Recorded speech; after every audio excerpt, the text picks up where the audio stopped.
Hi there, friends. I hope you're all doing well. Welcome to the second video on the installation of my battery upgrades. So in this video, we're going to focus on installing the BMS, and as well, we're going to look at some tools and techniques on how to do all of this. And we're also going to do a final upgrade of the battery charging cables. So this is going to be a bit of a longer video, but it's going to cover in a lot of detail how to do all of this. So for those of you who haven't done it before, hopefully you'll get a few things out of it. All right, we're back with fresh battery. So let's take a look at what is the next topic, which is the consumables, the things you're going to actually need to use up when building a solar solution or a battery pack or anything like this that's DC related. You're going to need some wiring. Now, you can purchase your wiring prefabricated like this. And by prefabricated, I mean somebody went through the trouble to actually cut this and crimp these terminal lugs onto the wire, and of course to apply this nice heat shrink tubing. Very, very nice. I paid dear money for these. They're really expensive. Now, the neat thing is that when you're ordering these, I had the option to choose the size of my terminal lugs. And so you can see this one here. Let's hope the camera picks this up. This is a 4/0. That's the size and gauge of the cable, but it's a 3/8 inch lug. And on the other side, I have a different sized lug. This is a 5/16 inch lug, and it's also 4/0 because, of course, the entire cable is 4/0. Why is it 4/0? Because this cable needs to be able to handle a really huge amount of current, up to 300 amps, according to the manual. So, if you don't believe me, let's go consult the manual. Some nice people in green told me a long time ago, read the manual, RTFM. So if we go flipping through the pages, there's actually a pretty clear little table. Here we are. And it's going to show that for the 3000 watt model, I don't know if this is going to focus well for you all, but there's the 300 watt model. And there's a recommended fusing of 300 amps and a recommended wire sizing of 4/0. So RTFM, my friends, RTFM, really useful stuff. Okay, moving along. So you can purchase your cables prefabricated like this. And for 4/0 cable, this is the way I had to go, because this stuff is simply not in stock anywhere. I could not find this anywhere in my province. And the shipping rates were horrific for this stuff because it's heavy. So another way that you can go, and you're going to see me demonstrate this today, is to make your own cable. So this here is welding cable. Now, it is a little less expensive than the battery or other cable I was showing you there. But that other cable was also a welding cable. So you can use either welding cable or battery cable for these projects. I'm going with welding cable because it's available and inexpensive. So this was about $8 to $10 a foot, if I'm not mistaken, for this 2/0 stuff. So I was able to buy it in the length that you see here, and I already cut off a piece for myself. So when you are building your own cables, not only are you going to need the actual wiring. Here's another example of another kind of wire. This here is 8 gauge. And of course, the lower the gauge, the less the cost is, of course. Cable comes in stranded versus solid. There's different varieties. Solid core is generally a lot stiffer, not quite as easy to handle. I find this welding cable really, really nice to work with. Now, you're going to need to purchase terminals of different kinds with your wires. And here is what these cable lugs look like for this 2/0 cable right here. So these are nickel plated, but they are copper, nickel plated copper. And you want to crimp those on. So that requires a special tool. Now, there's other kinds of cabling that you also need to perform and do in order to complete this kind of BMS project. I'm going to show you what some of those consumables are right now. So you can use what we call insulated or heat shrink connectors. And the idea behind insulated, and these are tinned copper lugs. So these terminals allow you to terminate the wire in whatever connector you require. So this would be what we would use, for example, for anything between a 10 gauge or a 12 gauge wire. But if you're working with something a little smaller, say something in the, like this guy here, it says 16 to 14 gauge. All right, so that's a little bit smaller. And if you're working with something smaller yet, such as 22 to 16 gauge, you can use this guy here. All right, so all these are little tinned copper connectors, and you must crimp them on to your wires. And again, that requires a special tool. So these are heat shrink connectors. They are designed to shrink this material around the wire so you seal the connection. You can also work with uninsulated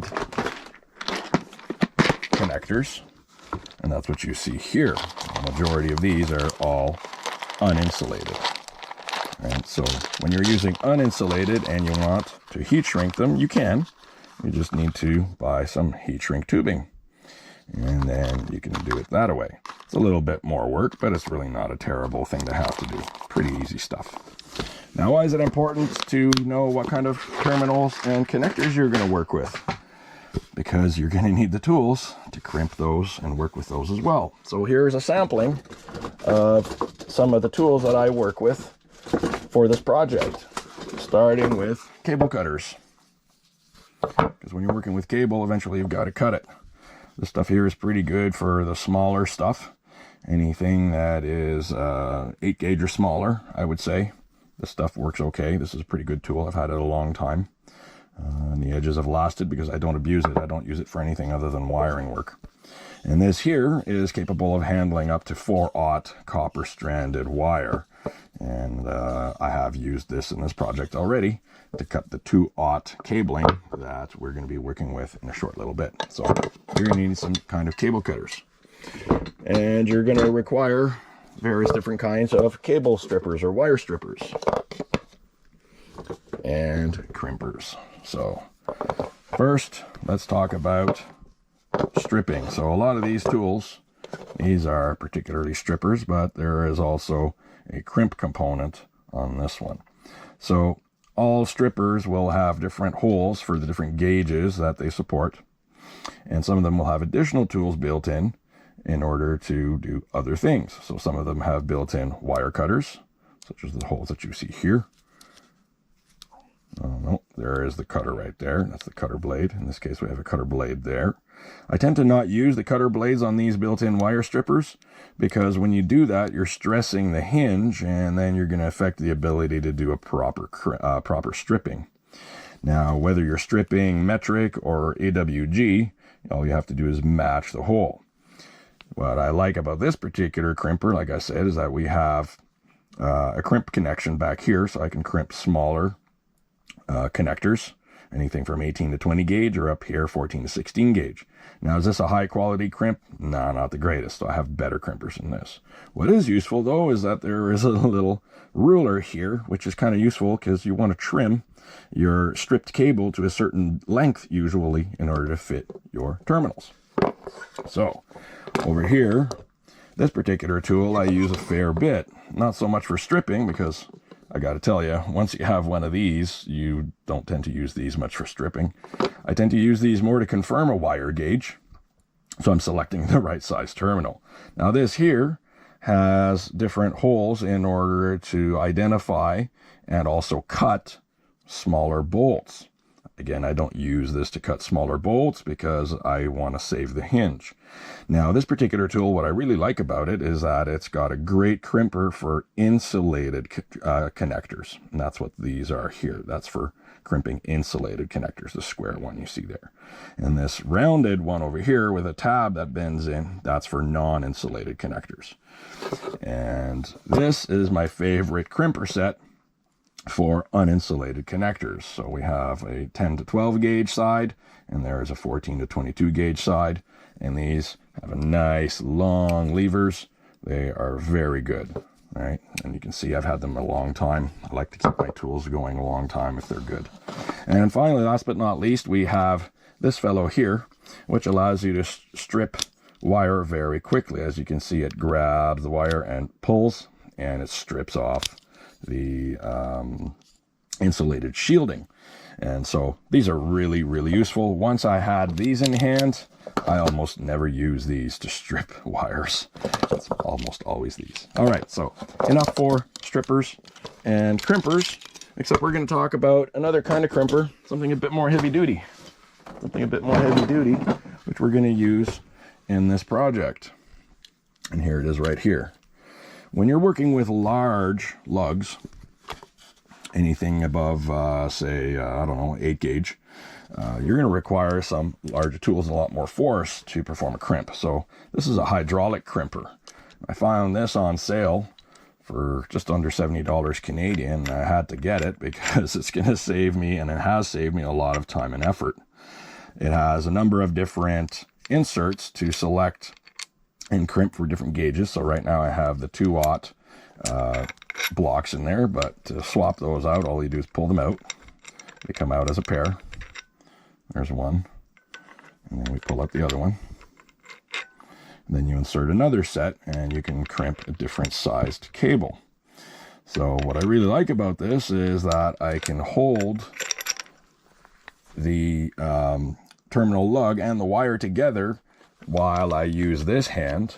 And all you have to do to operate it is you close the valve, and then you, using the lever, you can see what's happening here. It's going to go ahead and squeeze the terminal together, and I'm going to demonstrate that in a short little bit. This thing is just awesome. If you have a number of these to make for yourself and want to be able to do them at any point down the road, I highly recommend this. It will change your crimping from a matter of a couple of minutes to really 30 seconds. All right, time to demonstrate a few other things, and we're good to go. All right, so in this part of the video, I'm going to show you how I crimp and connect all of these wires together. I almost forgot one more component. I like to use dielectric tune-up grease when I'm performing these connections. And that simply ensures that we have a really good electrical connection on the inside. And if you do a proper crimp, you will not be worried about this coming apart. So here's how I go about it. I like to squeeze out just a little bit of dielectric grease until it's just dimpling out of the tube.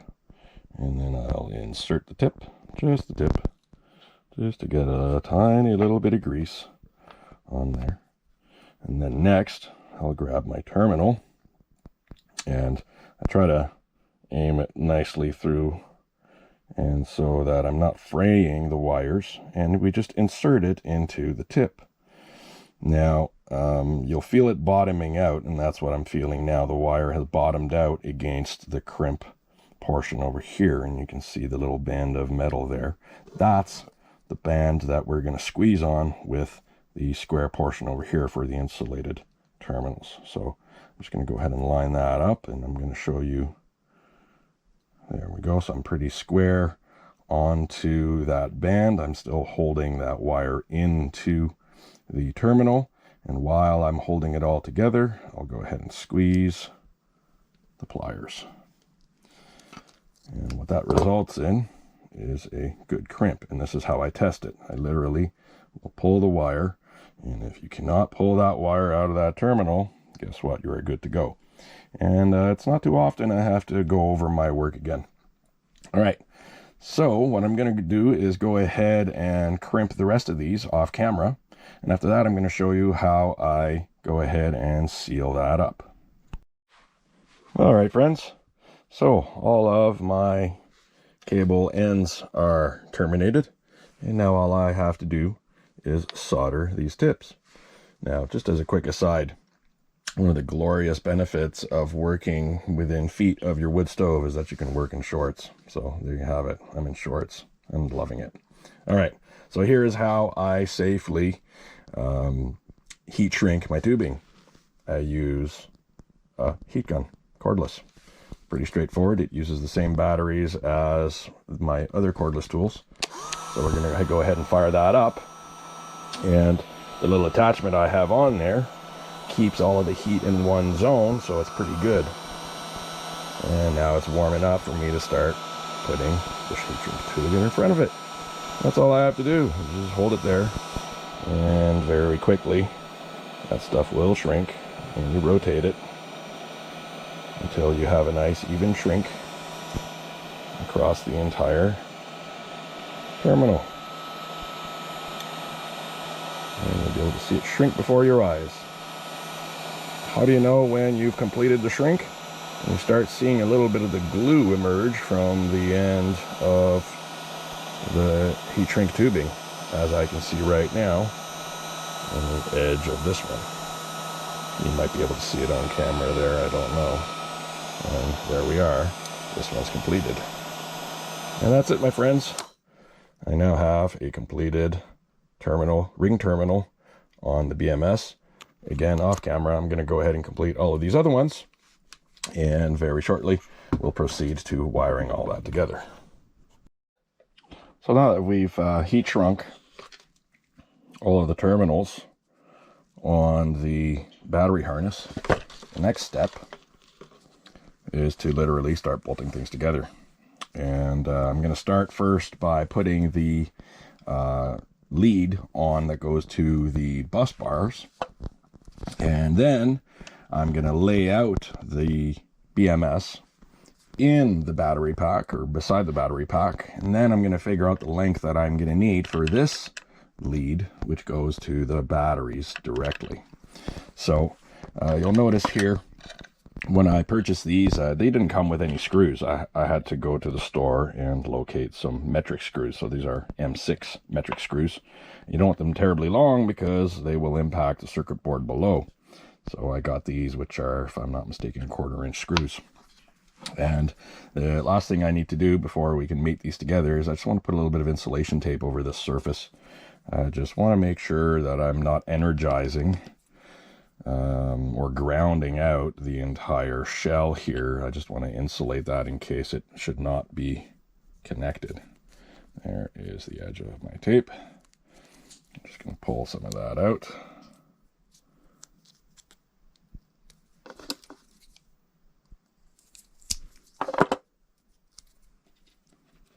And the idea here is just to prevent anything shorting out that shouldn't be. Okay.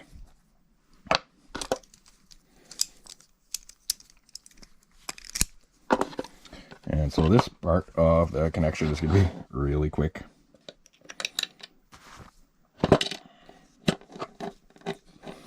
So with all of these fasteners and types of devices you're going to need to work with, you're going to have and require a number of different hand tools. And when working in tight spaces, this long kind of screwdriver will not help. And you will definitely enjoy using short little stubbies like this. This is about the most compact size. If I can fit my fist into a space, I can probably get in there with my screwdrivers. So I like the little stubbies when you have to work in tight spots. Okay, so we're just about done preparing the wires for this. The next phase is to lay this out in its location and then determine the length of the cable that we need to cut and crimp to finish the circuitry of the BMS. See you in a short moment. All right, here we are in front of the battery pack. I'm going to try and orient myself so you can see what I'm doing and have the lighting work for us. So here we are. This is the BMS to which we just attached the main bus bar lead. And I'm just going to go ahead and slide that in gently because we don't want to brutalize the gear. And then I'm going to figure out just how I'm going to connect that. And I think this is a pretty good setup like this. I can reach my bolt over there. So I think this layout about here is going to work. I'm not binding anything up. I've got room to squeeze the battery pack in a little bit more. So I think I just need to now determine the length that I need to make it from that bolt. I don't know if you can see it. Geez, that's kind of dark. Just a moment here. There we are. Now I got my headlamp and we got a flashlight in the mix. So there you go. Now back here, I'm pointing to the screw. There's my little finger. That's the screw. We need to make it from that screw up to this negative lead. This is not going to be a very long wire. We're probably looking at a foot and change. So I'm going to go ahead and grab that wire and we're going to see what kind of length we need. All right, here we are. This is 2/0 welding cable. And I'm just going to go ahead and kind of simulate it getting to my wire here. So I'm touching the wire end. That way I know I've got the physical length. I don't want to short anything out, so I'm just being careful with the other side of the wire. And I'm going to give myself a little bit of slack so I can round the bend. And I think I'm going to, I don't want to go terribly long either. I think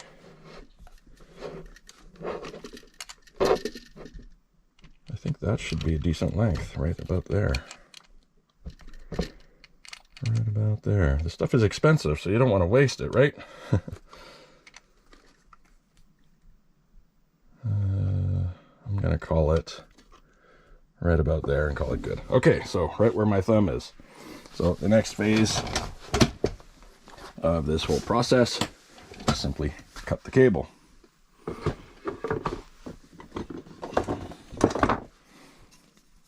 Here we are.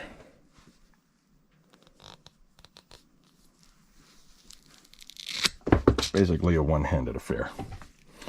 All right, so we're going to put this aside, and the next step is to strip and crimp some terminals on this wire. And my terminals, oh, here is a kind of stripper that you need for larger cable. So this grips the cable like so, and then it will strip. The depth of the cut is adjusted by rotating this little dial here. It's pretty useful, and you can flip the blade in order to cut and strip the cable very quickly and easily. So I'm going to go ahead and figure out just how much I need to strip out. So I'm going to strip to right about here.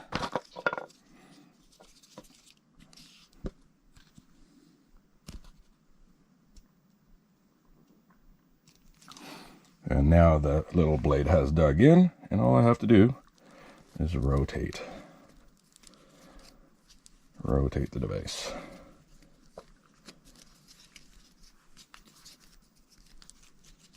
Sometimes I need to remove it. You can see here it's starting to expose the inner sheath. I should be able to pull it off now.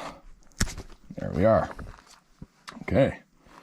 So I didn't even have to slice it down the length. So here is this beautiful welding cable. So just like I did before, I am going to use some of this grease and ensure that we have a really good electrical connection. I'll put some on the tip,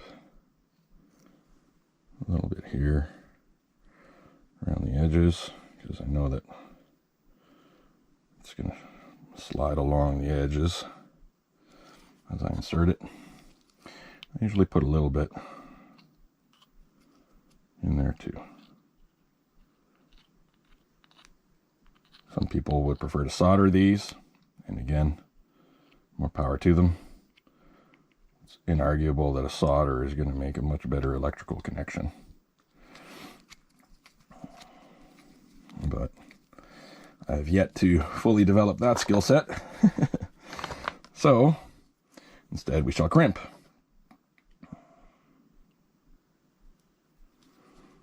that's all there is to preparing the cable for crimping. And that's when I now grab my handy dandy hydraulic jack type dealie. I'm just going to put the rest of this stuff down in there to finish the job. So what I like about this particular device is that I can prepare it one-handed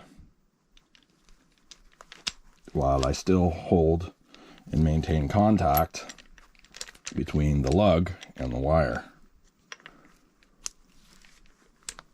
So I need to release that a little bit. There we go. And then I'm going to close the valve, which is then going to allow me to start crimping. Now, when you are working with cabling, it's a really good idea to work with the twist that you are dealt with, that you were given.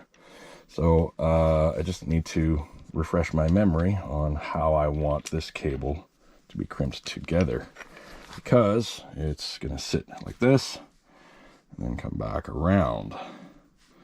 So I want to hold the lug and the wire together in the rough orientation that I'm asking the cable to lay in when I'm done, so I'm not forcing all these windings into a shape that it's not wanting to adopt. It's always easier to work with the cable in the orientation it wants to lean to. Not all that different from working with wood. If your wood is crowning in a certain direction, you want to work with that crown. All right, so I'm now holding this cable in the rough position that I want it to be. I want that lug to be nice and deeply ensconced onto the wire, and we're going to begin tightening up and cranking. So this is why I really like the hydraulic method, because with one hand I can operate the crimper. Oops. Yeah, no, it's closing up. With one hand I can operate the crimper, while with the other I hold everything steady. There was another YouTuber, and I unfortunately forget his name. I don't know if it was Will Prowse or one of the other good content makers out there. But okay, you can now start to see this is closing up onto the terminal. And I'm just going to keep pumping until I feel a lot of resistance. We're kind of there now. I just want it to hold well. So you can see the gap is almost closed between those two dies. One more pump, and we're now full contact. So you can see the dies are fully squeezed together. Now the cable connector is crimped. Release the hydraulic ram, and there you go. We have a nice hexagonal crimp on this nice lug, handmade. Now, because I don't have the right size heat shrink tubing, I'm just going to finish this off with a little bit of good old-fashioned electrical tape. And that is not rocket science either.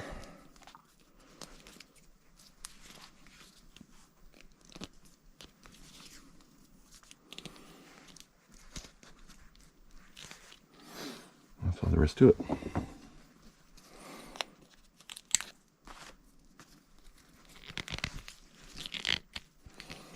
And there you are. Now off camera, I'm going to go ahead and do the other connector, and then we're going to just bolt everything into place. And shortly, we'll be ready for the next phase of the build. All right, so the cable is finished. And here I've gone ahead and attached it to the BMS, so I now have the lead that goes to the battery post, the bus bar. This is the lead that's going to go to the battery. We've already completed the harness that's going to get attached to it. So now the next step is simply to go ahead and lay it out behind that battery bank, and then to connect it all. That's what we're going to do next. All right, so I've got you back in the chest harness. What I'm going to do next is start laying all of this out. And this is usually the tricky bit once you have some wires connected to the entire affair. So I'm just going to get creative and first start by pulling the lead through, and then we can slide the entire thing in gently. Oh shoot, I've gone ahead and loosened up the screw on that guy, so we're going to go ahead and grab our screwdriver and lift it back here. Keep everything up above the terminals of the battery bank, so we don't have a lid on the entire affair yet. There we go, that's nicely torqued down. Let's try that again. So lowering the BMS into place. There we are. Wonderful, wonderful, wonderful, wonderful.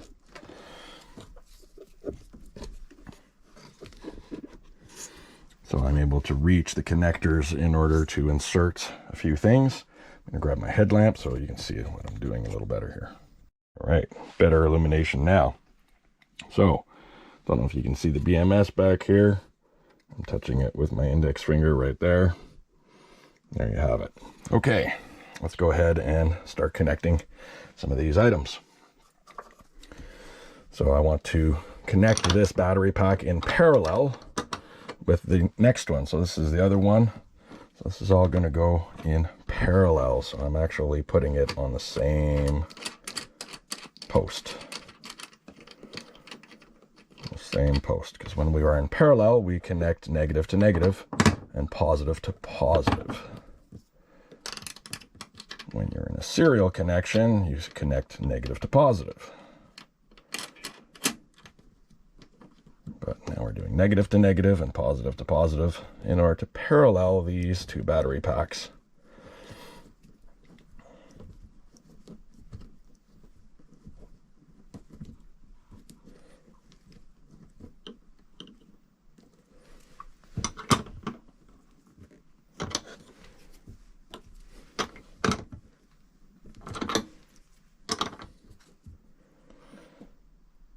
There we are. Okay, so you can see the two BMS power bank or battery bank leads, or rather charge and load leads going back to the respective BMSs.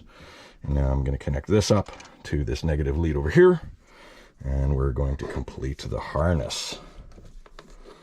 We're going to connect the harness up.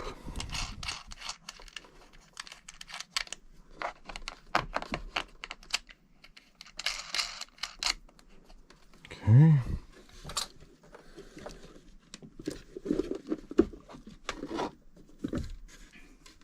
All right.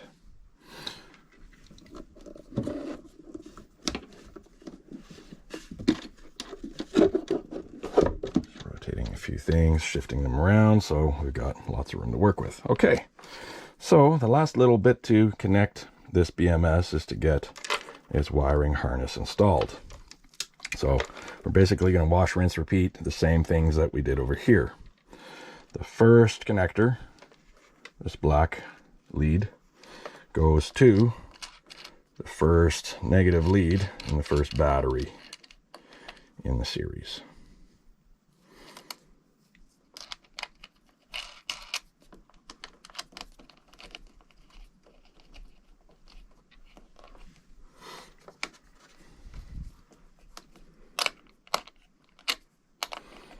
You want to be careful when you're using a wrench like I am right now. In the future, I'm going to keep a dedicated 1/4 inch socket wrench here with some deep sockets. So I'm using my shortest 10 mil wrench here so that I don't short circuit positive and minus leads on my batteries. I don't want to spark against my tools or damage my batteries by shorting them. All right.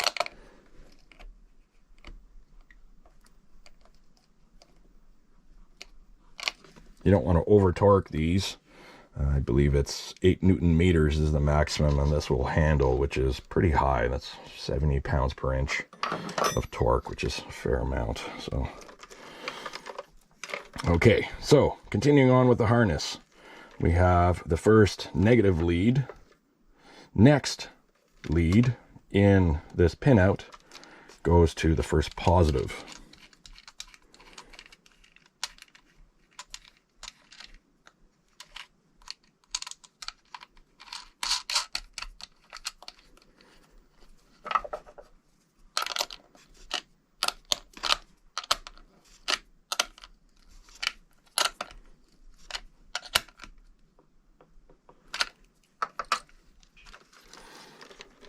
Always double check. All right, so negative, first positive. The next lead goes to the second positive, which is back over here. So I'm just going to shift my harness over a little bit out of the way. We're going to go ahead and place this connector here.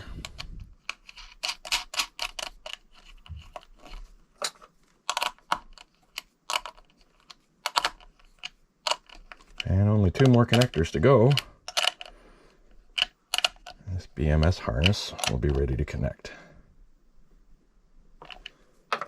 Okay. Again, moving up the line. The next connector goes to the next positive lead.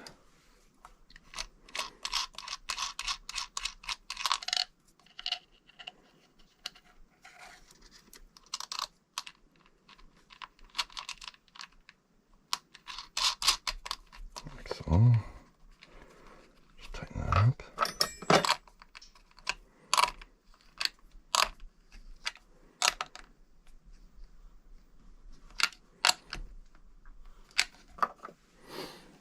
Okay, and now our last positive lead goes to the last battery's positive. It's not terribly complex, just a bit fiddly. And you have lots of wires in the way. So I tend to proceed, like I mentioned in an earlier video, methodically, one step at a time. All right, now we're just going to go ahead and insert that on top of the post.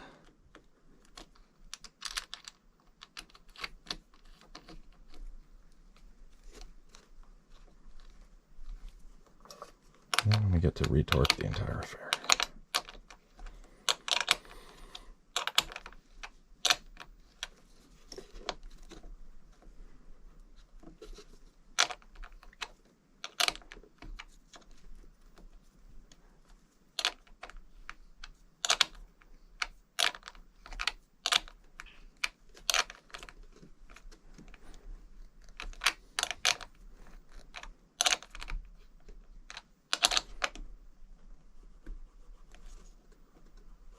Okay, and let's just double check our work before we do anything else. So starting from the tip of the harness, first lead goes to the first negative in the battery series. The second lead goes to the first positive, or the first positive in the first battery in the series. The second lead goes to the next positive in the batteries. And then this lead goes to the next positive. And that one goes to the next positive. So we have the exact same configuration as in the other bank. All right, friends. So the last step now for us to see all of these banks work together as one is I need to first check that this BMS is functioning. We have not done that yet. So I've already tested that this one is functioning. I'll show you how we do that with this one.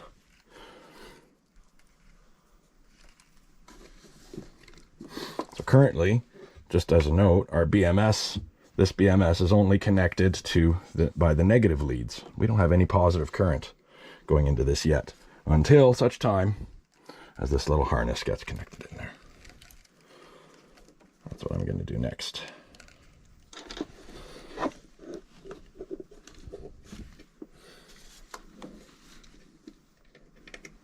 This is a little bit harder for you to see what I'm doing here, but it's also hard for me to see what I'm doing.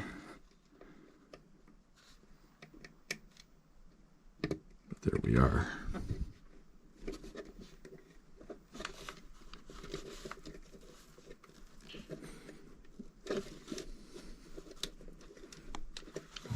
BMS harness is connected. I'm going to do the same thing with the other BMS over here.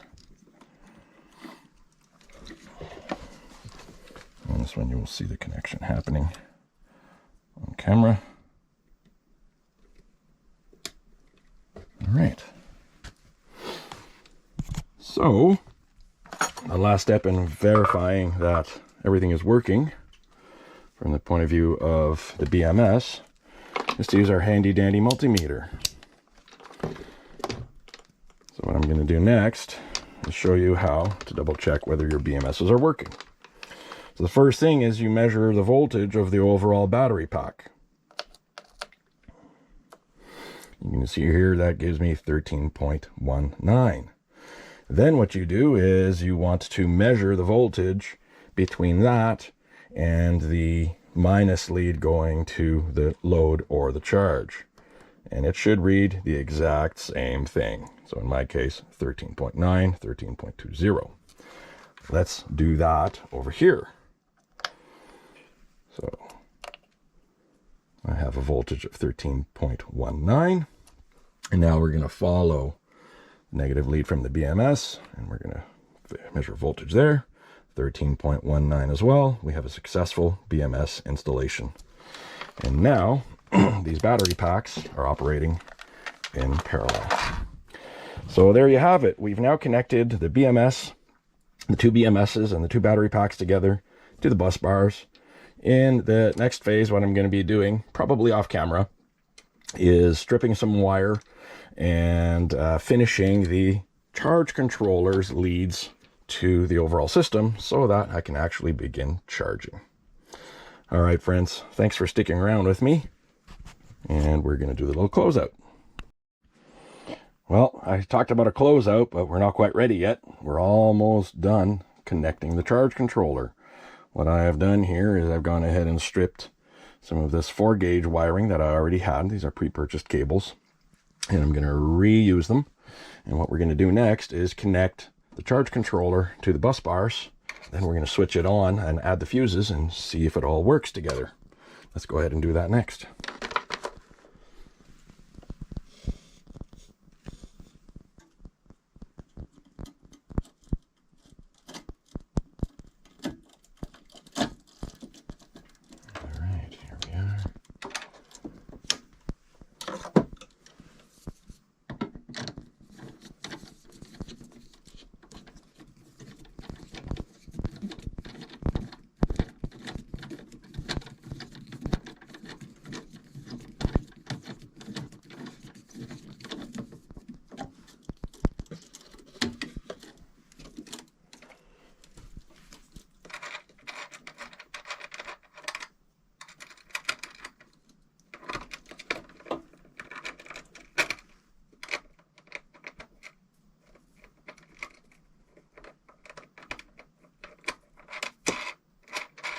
I'm not going to fully tighten anything yet because we still have to put in the fuses, but I want to just get everything cinched up into roughly the layout that it's going to sit in, including the twist on the cable.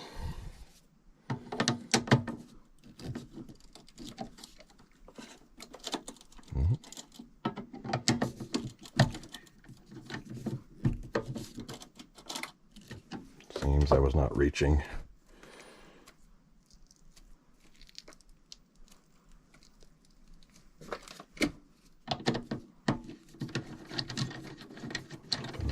Again.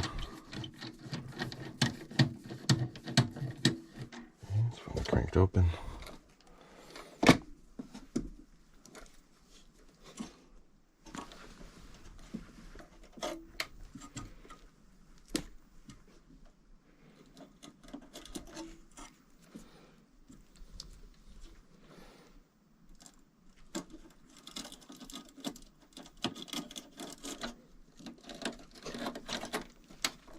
There we are.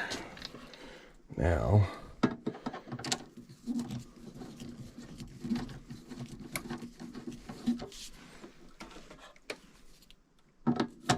we're gripping cable.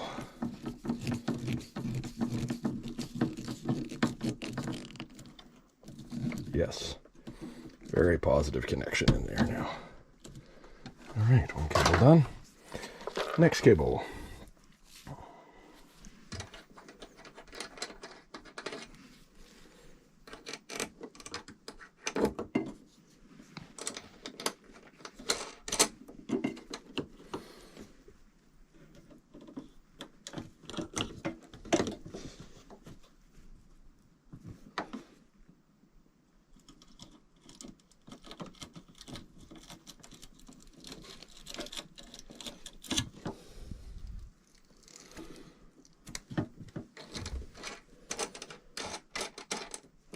Remove it from the end, so I got a bit more flexibility in maneuvering this in.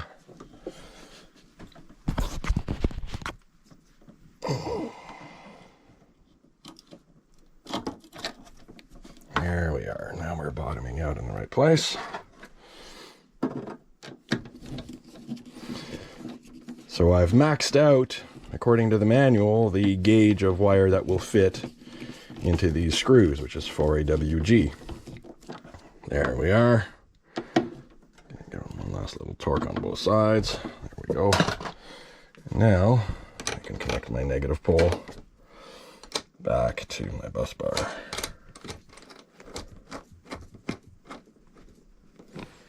Okay. And of course I've misplaced the wrench that I'm looking for. There we are. We're going to give this a little torque. And the last phase of buttoning all of this up is to actually insert the fuses and turn everything on. Let's do that next.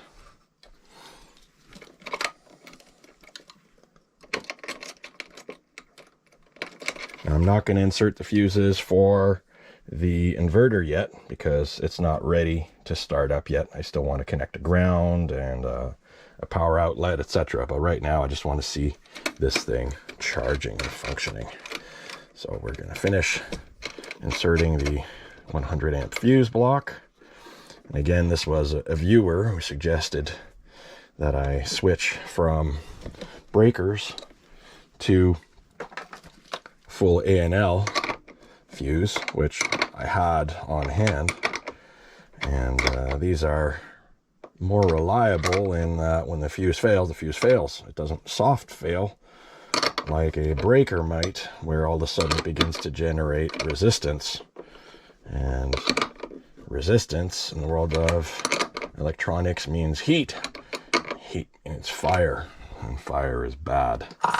All right, so I now have a 100 amp fuse connected into my fuse block. We're going to put that little protector right on there. And guess what, friends? It's time to see if this all works together. Let's turn it on.